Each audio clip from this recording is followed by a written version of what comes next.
Bismillahirrahmanirrahim. Assalamualaikum warahmatullahi wabarakatuh.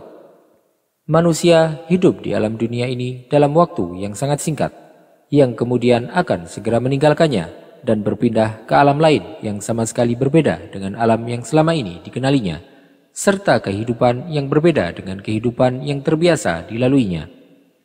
Dia akan berpindah dari kehidupan dunia menuju kehidupan alam barzakh, dan dia tidak akan memiliki bekal apapun kecuali amal perbuatan yang dilakukannya ketika hidup di dunia.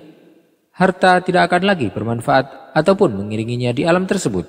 Keluarga juga tidak akan bisa membantu apapun di tempat itu.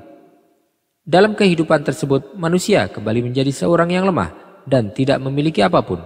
Betapa besar pun kekayaan yang dimilikinya di dunia, atau betapa banyak pun pengikut yang menyertainya selama ini. Alam kubur merupakan fase pertama kehidupan akhirat. Di alam tersebut akan terlihat nasib dan masa depan seorang manusia, dan juga akan mendapatkan panen dari perbuatannya selama ini. Alam kubur merupakan ketetapan yang tidak bisa dihindari oleh setiap yang bernyawa dari manusia. Ketika dia terbangun setelah kematiannya, dan dia menoleh dan melihat ke arah atas dan bawah, samping kanan dan kirinya, dia hanya melihat kegelapan dan merasakan kesendirian serta ketakutan yang luar biasa. Rasulullah SAW bersabda, "Ma ra'aitu manzaran qattun illa wal qabru afza'u minhu." Aku tidak pernah melihat pemandangan apapun melainkan alam kubur lebih mengerikan darinya. Seorang yang selamat di alam kubur, maka kehidupan setelahnya akan lebih mudah baginya, dan orang yang tidak selamat di tahapan tersebut, maka kehidupan setelahnya akan lebih sulit untuk dilaluinya. Kenapa Allah SWT tidak menampakkan kehidupan alam kubur kepada kita? Dan siapa sajakah orang-orang yang disebutkan oleh Rasulullah SAW bahwa mereka akan mendapatkan siksaan kubur?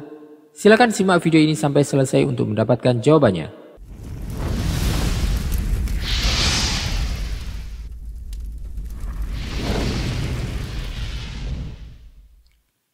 Dari Ibnu Abbas radhiyallahu anhuma bahwasanya Rasulullah SAW melewati dua pemakaman.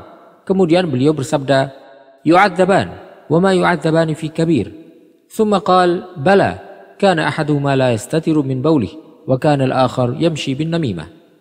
Mereka berdua sedang diberikan azab dan mereka disiksa karena perbuatan dosa besar yang mereka lakukan.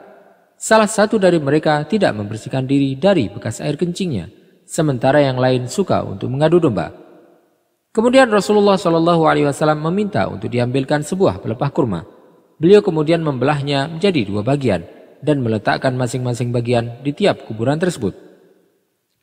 Para sahabat kemudian bertanya, "Wahai Rasulullah, kenapa engkau melakukan hal tersebut?"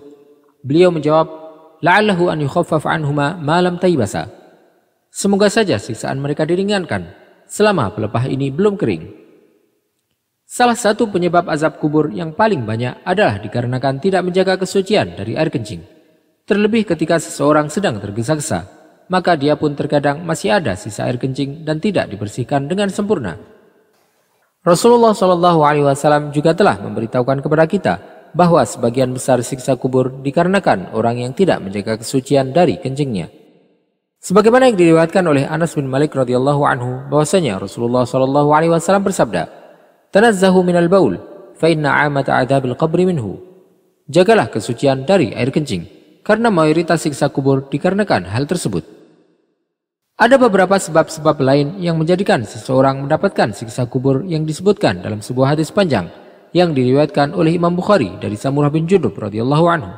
Dalam kisah Rasulullah SAW ketika ditemani oleh dua malaikat, beliau melihat beberapa macam siksaan yang didapatkan oleh penghuni kubur, dan kedua malaikat tersebut menjelaskan sebab yang menjadikan mereka mendapatkan siksaan itu. Di antara sebab-sebab tersebut adalah meninggalkan Al-Quran dan melalaikan salat wajib dengan tidur, yang disebutkan dalam hadis dengan perkataan kedua malaikat, "Amar rajulul awal alladhi ataita alaihi yuslaghu ra'suhu bil hajar fa innahu rajul ya'khudul Qur'an fayarfuduh wa yanamu 'anis salatil maktubah." Adapun laki-laki pertama yang kamu datangi sedang kepalanya pecah dengan batu, dia adalah seorang yang mempelajari Al-Quran kemudian meninggalkannya, dan dia tidur sampai meninggalkan salat wajib. Begitu juga dengan perkataan dusta. Hal ini sebagaimana yang disampaikan melalui perkataan kedua malaikat. "Wa amar rajulul ladzi ataita alaih yusharsharu shidquhu ila qafah wa manhiruhu ila qafah wa ainuhu ila qafah fa innahu rajul yaghdu min baiti fayakdzibul kadhibata tablughul afaq.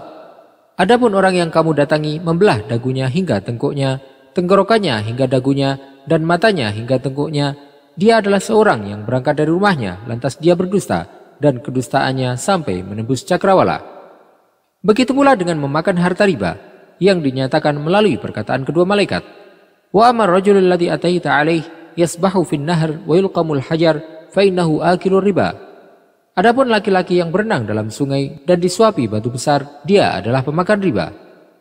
Ibnu Hajar menjelaskan bahwa orang yang memakan harta riba dihukum dengan berenang di sungai darah dan disuapi dengan batu yang tidak mungkin akan mengenyangkannya, sebagai penegas bahwa harta riba sama sekali tidak akan mendatangkan manfaat apapun baginya.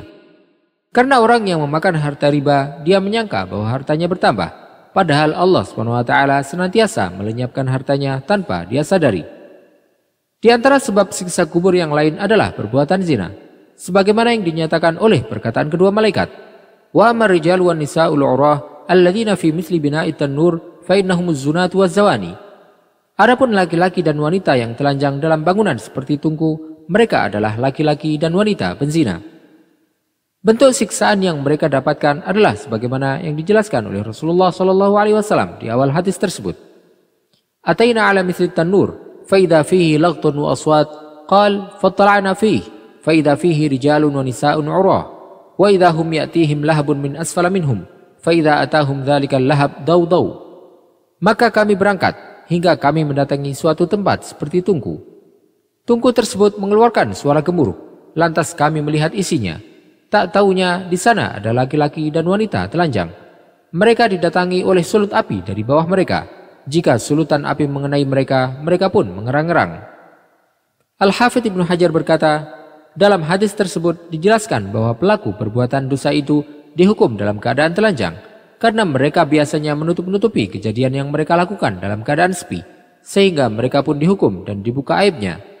Salah satu hikmah hukuman mereka ditimpakan dari arah bawah mereka, karena perbuatan dosa mereka dilakukan oleh bagian bawah tubuh mereka. Al-Hafidz Ibnu Rajab menjelaskan dalam kitabnya Ahwalul Kubur setelah menyebutkan berbagai hadis tentang siksa kubur dan kenikmatannya dengan berkata, Allah SWT menampakkan bagi hamba-hambanya yang dia inginkan berbagai hal yang disebutkan dalam hadis-hadis ini hingga mereka dapat mendengar dan menyaksikannya secara langsung. Di antara kisah yang disebutkan oleh Ibnu Rajab adalah cerita beliau. Ada seseorang penduduk kota Madinah yang memiliki saudari perempuan, yang mana saudari perempuan tersebut kemudian meninggal. Ketika dia telah kembali pulang dari pemakamannya, dia teringat bahwa dia meninggalkan dompetnya dalam pemakaman. Dia kemudian meminta bantuan beberapa orang temannya untuk kembali menggali kuburan tersebut. Dia pun menemukan dompet yang dicarinya. Dia kemudian berkata, "Menyingkirlah karena aku ingin melihat kondisi saudariku." Ketika dia mengangkat bagian penutup liang lahat, ternyata kuburan tersebut telah dipenuhi dengan api yang menyala-nyala. Dia kemudian langsung meletakkannya dan menutup kembali kuburan itu. Setelah itu, dia pun bergegas pulang menemui ibunya. Dia bertanya kepada ibunya tentang saudarinya. Ibunya pun berkata, dia sering menunda-nunda salat, dan bahkan sepertinya dia salat tanpa berwudu. Dia juga sering mendatangi rumah-rumah tetangga ketika mereka sedang tertidur, untuk menguping pembicaraan mereka dan menyampaikan kepada orang lain. Allah SWT telah menyembunyikan siksa kubur dari manusia karena berbagai hikmah, yang antara lain kasih sayang Allah SWT kepada hamba-hambanya. Karena jika Allah SWT menampakkan siksa kubur kepada mereka, maka pasti manusia tidak akan bisa hidup tenang dan senantiasa dirundung kesedihan. Sebagaimana juga jika Allah SWT menampakkan siksaan kubur kepada manusia, maka berarti aib orang tersebut telah dibuka oleh Allah. Selain itu, jika Allah SWT memperlihatkan semua siksa kubur kepada manusia, maka orang-orang tidak akan mau untuk saling mengubur orang yang meninggal di antara mereka. Jika siksaan kubur dapat dilihat oleh mata manusia, maka tidak akan ada orang yang mau memakamkan orang yang meninggal karena takut siksaan yang akan menimpa mereka juga. Sebagaimana yang disebutkan oleh Rasulullah SAW dalam sabda beliau, "Falaula alla tadafanu la da'utu Allah an yusmi'akum min 'adzabil qabri alladhi asma'u minhu." Seandainya bukan karena khawatir kalian tidak akan mau untuk saling menguburkan orang yang meninggal, maka pasti aku akan meminta kepada Allah agar memperdengarkan kepada kalian siksaan kubur yang dapat aku dengar. Di antara hal lain yang menjelaskan bahwa siksa kubur itu benar adanya adalah hadis sahih yang diriwayatkan oleh Imam Bukhari dari Aisyah radhiyallahu anha bahwasanya ada seorang wanita Yahudi yang menemuinya dan menceritakan tentang siksa kubur. Aisyah pun berkata, "Semoga Allah menjauhkanmu dari siksa kubur." Aisyah kemudian bertanya kepada Rasulullah SAW tentang siksa kubur. Maka beliau pun menjawab, "Naam, adzabul qabr." Ya, azab kubur itu benar adanya. Maka setelah itu tidak pernah Rasulullah SAW salat apapun kecuali beliau meminta perlindungan kepada Allah SWT dari siksa kubur. Siksa kubur yang ditimpakan oleh Allah SWT di alam barzakh dirasakan oleh ruh dan jasad manusia, dan bukan hanya atas salah satunya saja. Arwah manusia masih merasakan kenikmatan ataupun siksaan walaupun telah terpisah dengan raganya, dan terkadang ruh masih terhubung dengan jasadnya, sehingga kenikmatan yang dirasakan ataupun siksaan yang didapatkan masih dirasakan oleh keduanya. Pada hari kiamat, Allah SWT menghendaki agar ruh manusia kembali terhubung dengan jasadnya, sehingga kenikmatan maupun siksaan yang didapatkan oleh manusia di akhirat dirasakan oleh ruh dan jasadnya sekaligus. Wallahu ta'ala a'lam wa sallallahu wa baraka ala sayyidina Muhammadin wa ala alihi wa sahbihi ajma'in. Jika Anda menyukai video ini, silakan klik tombol like dan juga subscribe channel ini sebagai bentuk dukungan kepada kami untuk dapat menyajikan video-video bermanfaat lainnya kepada Anda. Dan jangan lupa untuk bagikan kepada orang lain agar video ini dapat memberikan manfaat lebih luas bagi kaum muslimin. Wassalamualaikum warahmatullahi wabarakatuh.